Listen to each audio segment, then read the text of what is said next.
There's a lot to unpack in this one. You got really probably the best effort of the year out of all three phases. Probably your best offensive game since Dak Prescott was hurt. You had the best defensive outing that I think you've had all season long. Same thing with special teams, who actually almost won you the game on a couple different occasions. But ultimately, there's a lot to get into. Rob, you were the one that was actually in the building. What were your thoughts yesterday, and what stuck out to you? Well, I want to throw something out to the panel, to my guys here.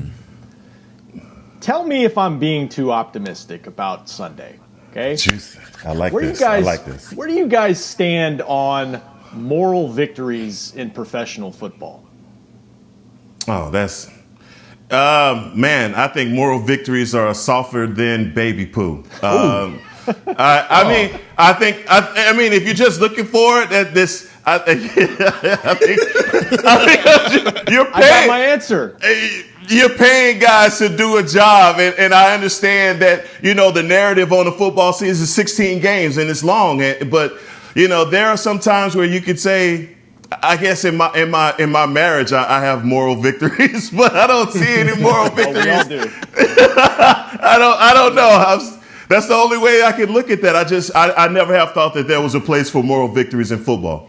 And moral victories, no. Can you take things from this game and be inspired by them going into your bye week and preparing for the second half of your season? Yes. On paper, you're not supposed to be in the ball game with those guys. You're just not. The way those guys have been playing, the way we've been playing, you're not. Regardless if you're professionals or not, that's a better team right now. Just period, point blank. You could say, they got professionals, we got professionals all day long, but they're just better. But there were a lot of positives that came from this game, as you mentioned, Kyle, a ton of positives. And you take those positives along with the negatives, right? And you analyze them, you self-critique them, you face them face to face, and then you say, guess what? This is where we did good, and we need to continue to do this well, and this is where we have to get better going forward. But morally, nah, because as a competitor, you want to win that game. But in terms of when you break it down, to the analytics and all the other aspects of the game, you should feel good about the direction that you're going in.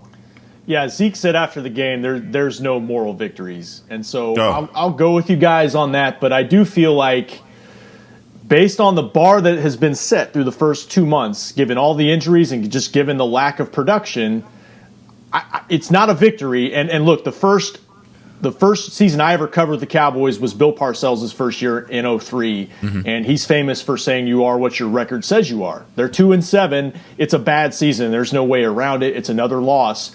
But I do think, in a way, it was a victory for Mike McCarthy's program, kind of to your point, Isaiah, that going into the bye week, they can say, look, we are getting better. There's signs of progress. We're staying the course. We're trying to introduce these new things. We just went toe-to-toe with the best team in the league by record with our fourth quarterback of the season. That is at least a sign of progress, even though they lost the game, and it's obviously another bad feeling going into a Monday.